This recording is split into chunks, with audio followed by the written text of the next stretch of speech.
So yun mga kamanok, magandang hapon. Bali ngayong hapon ng linggo, fasting yung ating mga alagang manok. So isang tips lang po mga kamanok. Bali pag ganitong fasting sila, para hindi na ako gumastos ng mga antibacterial na tableta, ang ginagamit ko eto, yung dahon ng oregano, dahil ito ay mayaman sa natural antibiotic. Bali ang ginagawa ko, dahil hindi ko sila papakainin ngayong hapon, susupakan ko sila ng dahon ng oregano, tigda 2 piraso.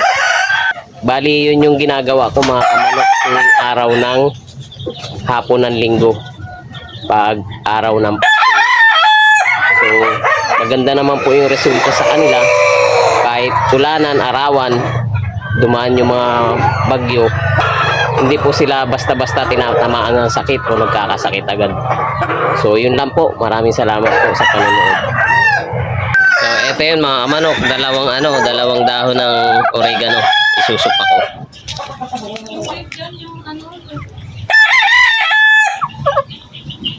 So yan, sabay fasting sila, bukas na yung kain nila.